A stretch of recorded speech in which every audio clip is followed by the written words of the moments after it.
కానీ సార్ ఒక సీరియల్స్లోనే అన్ని ఎపిసోడ్స్ అవును. దాంతోపాటు ఒక విలనీ గ్యాంగ్ని కూడా ఒక స్పెషల్గా చూపిస్తూ అది సినిమా ముందుకు తీసుకెళ్ళడము yes, అది నిజంగా అత్యద్భుతం సార్.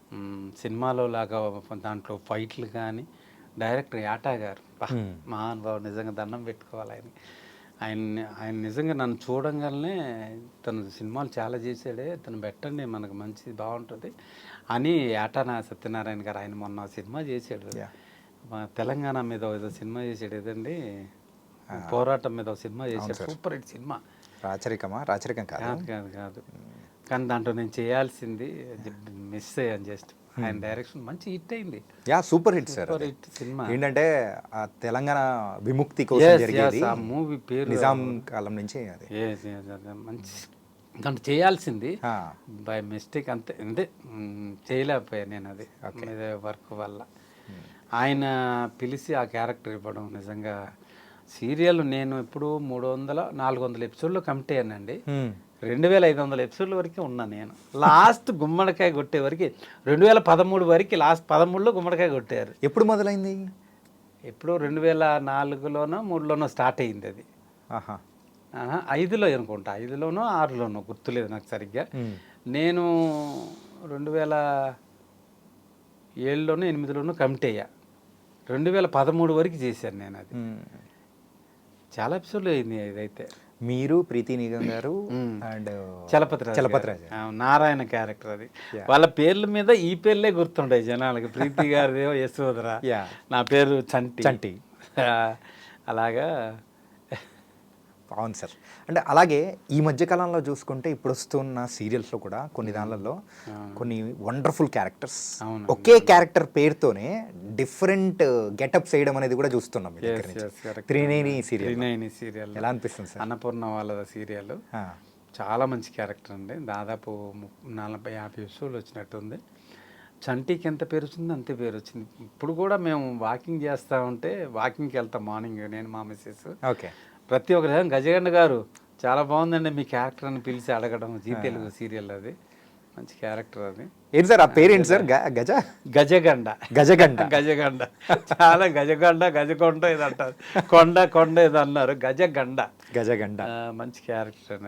మా ఫ్రెండ్ మేనేజర్ దానికి, చందు అని. ఇప్పుడు అన్నపూర్ణ వాళ్ళ సీరియల్ అన్నిటికీ చందువే మేనేజర్.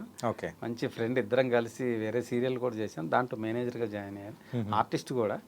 అతను పిలిపించి ఆ క్యారెక్టర్ మీరైతే బాగుంటుంది బే రండి అని పిలిచి, సాయిబాబా గారు సీరియల్ ప్రొడ్యూసరు, అంటే అన్నపూర్ణ వాళ్ళదే, చెప్పి మంచి క్యారెక్టర్ నాకు ఇప్పించారు. కానీ దానికి న్యాయం చేశానండి. నాకైతే చాలా బాగా అనిపించింది క్యారెక్టర్ నాకు అది. అది చూసి తర్వాత మళ్ళీ లక్ష్మీ సౌభాగ్యవతి అని దాంట్లో మంచి క్యారెక్టర్, దాంట్లో కూడా అది మంచి క్యారెక్టర్ చేశాను. ఈ సీరియల్స్ బిజీ అయిపోవడంతో సినిమాలు లేదు అదేం లేదు. సినిమాలు కూడా చేస్తున్నాను ఇప్పుడు. సినిమాలు కూడా ఇప్పుడు లేటెస్ట్ కొత్త మూవీ ఒకటి కమిట్ అయ్యి ఉన్నా, చిన్న మూవీ ఒకటి. ఇప్పుడు పెద్దవి కూడా చేస్తాను. రామ్ చరణ్ గారు బాగా పరిచయం, అంటే డాడీ పరిచయం కదా చిరంజీవి గారితో. మీతో కూడా చేయాలని నేను అడుగుతాను కంపల్సరీ, ఎందుకంటే అందరూ పెద్దలోనా సార్? అదే మన బుచ్చిబాబు గారిది వెళ్ళాను, ట్రై చేశాను, చేద్దాం అమ్మా అని అన్నారు. ఓకే, అది కాకపోతే ఇంకా నెక్స్ట్ మూవీ అయినా చేస్తానే ఉంది. అలాగా సార్ అందరూ హీరోలతో కలుస్తున్నాను. ప్రతి ఒక్కరు గుర్తుపడతారు నన్ను, ఎందుకంటే పాత ఆర్టిస్ట్ని కదా, ఎప్పటి నుంచో ఉన్నాను. కానీ మీకు ఒక ఐకానిక్ సింబల్ అనేది కూడా ఒకటి ఉంది, చూడగానే గుర్తుపట్టేది, హెయిర్ అండి. అవును, అది ఎట్లా మెయింటైన్ చేస్తున్నారు ఇన్నాళ్ళగా? సేమ్ ఒకే గెటప్. అదంతే, సాయిబాబా, సాయిరామ్. ఓకే, ఇంకంతే. బై మదర్ ఫాదర్కి ఉన్న ఇది, మా ఫాదర్ కూడా హెయిర్ బాగుంటుంది, ఇంకా అలా వచ్చింది అంతే. కానీ దానికి సంబంధించి కేర్ కూడా బాగా తీసుకుంటారేమో? అవునండి, తీసుకుంటాను. డ్రై ఫ్రూట్స్ బాగా తీసుకుంటాను. దీనికి సంబంధించి ఉంటాయి కదా, మా మిస్సెస్ మంచి తయారు చేస్తాడు. ఇది మందార పువ్వు అని, మందార ఆకు అని, వేప ఆకు అని, ఇవన్నీ కలిపి ఆయిల్ కూడా చేస్తుంది హెయిర్కి ఓడకుండా. ఓకే,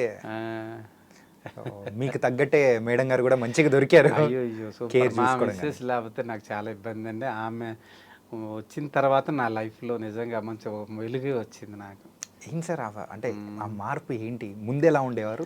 నాకు ఫస్ట్ నుంచి ధైర్యం అనేది లేదు. మా మిస్సెస్ వచ్చిన తర్వాత ఒక ధైర్యం. అది హైదరాబాద్లో ఉండడానికి కూడా మా మిస్సెస్ నిజంగా చాలా వాళ్ళ అమ్మ నాన్నగారు నాకు చాలా హెల్ప్ చేశారు. అది చెప్పుకోవచ్చు. ఏంటి సార్, లవ్ మ్యారేజా అరేంజ్ మ్యారేజా? లేదండి, అంటే లవ్ కమ్ అరేంజ్ రెండు. లవ్ కమ్ అరేంజ్ ఫస్ట్ అంటే మా ఫ్రెండ్ పేరు వద్దు కానీ అతను చేసుకున్నాడు ఫస్ట్. ఇప్పుడు మెయిన్ విలన్గా చేస్తున్నాడు సినిమాలు, పెద్ద పెద్ద సినిమాలు తమిళ తెలుగులో. అతను వాళ్ళ అక్కని చేసుకున్న తర్వాత అతను నేను మంచి ఫ్రెండ్స్ అనమాట. మద్రాసు నుంచి తర్వాత ఇక్కడికి వచ్చాము. చెప్పడానికి ఏముందిలే, పేరు మధుసూదన్ అని. ఓకే, చెప్పడానికి ఉంది, ఇద్దరం ఫ్రెండ్స్. మద్రాసు నుంచి ఇక్కడ కాదు, చెన్నై నుంచి ఇక్కడికి వచ్చాము, ఇక్కడ కలిసాం. అలా అక్కని చేసుకుంటే నేను చెల్లిని చేసుకున్నాను. తోడల్లుళ్ళు అయిపోయారు హ్యాపీగా ఇంటికి. Okay, nice sir. అలా చూసి అలా లవ్ మ్యారేజ్ అనేది సెట్ అయిపోయింది మీకైతే. Love arrange marriage. అదే ఎంతమంది సార్ పిల్లలు? ఇద్దరు పాపలు అండి. పెద్ద పాప బీటెక్ అయిపోయి జాబ్ చేస్తుంది, చిన్నమ్మ ఇప్పుడు ఎంఎస్సి చేస్తుంది. ఓకే, ఎప్పుడైనా పిల్లలు అడిగారా అంటే సినిమాల గురించి కానీ ఇట్లా? అస్సలు మూవీస్ గురించి ఇంట్లో మాట్లాడను, వాళ్ళు కూడా మూవీస్ గురించి అడగరు. ఇప్పుడన్నా ఏదన్నా మూవీ చేసి మా ఫైట్లు చేస్తుంటాం కదా, కాళ్ళ నొప్పులు అవి వస్తాయి పాపం, చూసి ఫీల్ అవుతారు అంతే. మా మిస్సెస్ నాకైతే విషయం ఏంటంటే మందు సిగరెట్ అలవాట్లేదు. ఇండస్ట్రీలో ఉన్న ప్రతి ఒక్కరికి అలవాటు ఉంటుంది, నాకు లేదు. ఏంటి సార్, నిజమా సార్? నేను మందు సిగరెట్ తాగనండి ఇప్పటి వరకు. మందు సిగరెట్ లేదు. ఒకవేళ ఏదైనా వర్క్ చేసి ఇంటికి వస్తే మా మిసెస్ వేడి నీళ్ళు పెట్టడం, కాళ్ళు నిజంగా నొప్పులు వచ్చినప్పుడు నిజంగా దేవత అనుకోవాలి నా భార్య. అందుకే అంటారు ఒక వెలుగు నాకు రావడానికి కారణం. అసలు మందు సిగరెట్ అలగబట్టి లేకపోవడానికి కారణం నాకు భార్య వచ్చిన తర్వాత. అంతకుముందు ఎప్పుడు చిన్న ఒక బీర్ వేసేవాడిని, ఆ బీర్ ఇంకెక్కువ అయ్యి ఉండేది.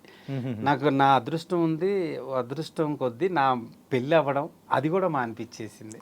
ఓకే, ఎప్పుడో మద్రాసులో తాగేవాడిని, అది కూడా లేదు. కానీ కొంతమంది వైపులు లైఫ్లోకి వస్తే ఫుల్ బాటిల్ వేస్తారు, చాలా మందిని చూస్తుంటా. అంటే అందరూ కాదు, కొంతమంది. మనం ఎవరిని ఇది అంటారు లేదు. కానీ నా భార్య నా జీవితంలోకి వచ్చిన తర్వాత అది కూడా లేదండి. సార్ అదృష్టవంతుడు సార్ మీరు. సాయిరామ్. ఏంటంటే మనము వర్క్ ఎంత చేసి మన ఇంటికి వెళ్ళిన తర్వాత అక్కడ ప్రశాంతంగా ఉండి మన మనుషులు మన గురించి కేర్ తీసుకుంటూ ఉంటే అంతకంటే మించినది ఏముంటుంది? ఇంటికి వెళ్తే నాకు అదో ప్రపంచం. ఎవరైనా ఇంట్లోంచి బయటకు వస్తే అబ్బా సూపర్, ఈ ప్రపంచం ఇంటికి వెళ్ళకూడదు అనుకో, నాకు ఇంటికి వెళ్తే మంచి ప్రపంచం, చాలా హాయి అనిపిస్తుంది. ఓకే సార్, ఇంకా మీ ప్రొఫెషన్ వైస్ వచ్చేటప్పటికి ఎక్కువగా మీరు చేసింది విలనీ పాత్రలు కానీ ఈ ఆర్టిస్ట్గా మీరు చేస్తున్న సందర్భాల్లో విలన్తో పక్క నుండి ఇన్ని చేస్తూ వచ్చారు. రిస్కీ షాట్స్ అలాంటివి చేసేటప్పుడు మీరు ఎప్పుడైనా చేస్తున్నప్పుడు ఎలాంటి ఇబ్బందులు కానీ ఏమన్నా దొరకదా? చాలా జరిగింది. ఒకసారి తమిళ సినిమా ధూల్ సినిమా చేశాను కదా, దాంట్లో రోప్ కట్టారు విక్రమ్ గారికి అను పశుపతికి. నెక్స్ట్ ఇంకో రోపులో నేనుంటా, పశుపతి రోపు దిగింది, విక్రమ్ గారు టక్కన పట్టుకున్నాడు అతన్ని. పక్కన రోపులో నేనున్నా, నాకు భయం వేసింది. ఇప్పుడు చాలా హైట్లో ఉంటాం, అది ఇండియన్ ఎక్స్ప్రెస్ అని మెడ్రాస్లో పెద్ద ఇది ఉంటుంది మౌంట్ రోడ్లో, దాంట్లోనే మొత్తం మూవీ ధూల్ సినిమా అంతా అక్కడే జరిగింది. ఇది మొత్తం విలేజ్ అంతా దాంట్లోనే జరిగింది. ఆ ధూల్ సినిమాకి మౌంట్ రోడ్ తెలుసు కదా మెడ్రాస్, దాంట్లో నాకు వాళ్ళని చూసి నిజంగా అమ్మ అనిపించింది. ఏంటి దించాను నేను పెద్ద పెద్ద కరుస్తున్నాను, ఫైట్ మాస్టర్ దించాను మాస్టర్ అని. తర్వాత నిదానంగా చిన్నగా అలా దించారు, అప్పుడు అనిపించింది అమ్మ వదిలితే అంతే కింద కాళ్ళు నడుము ఉండదు అండి. కానీ అలా ఫైటర్లు పాపం ఆర్టిస్టులు ఏమన్నా ఫైటర్లు అయితే చాలామంది నిజంగా చనిపోయిన వాళ్ళు కూడా ఉన్నారు ఫైటర్లు. రాజ్ మాస్టర్ గారి అంటే ఆయన బృందంలో కూడా కొంతమంది రిస్కీ షాట్స్ చేసేటప్పుడు కూడా జరిగిన సందర్భాలు. ఫైటర్ అంటేనే రిస్క్ అండి, కానీ న్యాచురల్ లేకపోతే ప్రేక్షకులు చూడరు, తెగించి చేస్తారు ఫైటర్లు. నిజంగా గ్రేట్ అనుకోవాలి ఫైటర్లు కానీ ఫైట్ మాస్టర్ కానీ. ఎందుకంటే నేను దగ్గరుండి చూస్తాను కాబట్టి నాకు తెలుసు ఫైటర్ విలువ ఏంటనేది. పాపం చాలా రిస్క్ చేస్తారు. మొన్న లేటెస్ట్ కూడా ఒక కుర్రోడు ఆర్టిస్ట్కి రోపు కట్టారు, మొత్తం కాలు ఎముక ఇరిగిపోయింది. పాపం అలాంటి వాళ్ళని చూసి నాకు చాలా బాధ అనిపించింది. వాళ్ళు ఇప్పుడు ఏం పని ఇప్పుడు ఏదో సెట్ అయింది, ఏదో వర్క్ చేసుకుంటున్నాడు, అతను చూసి నాకు బాధ అనిపిస్తుంది.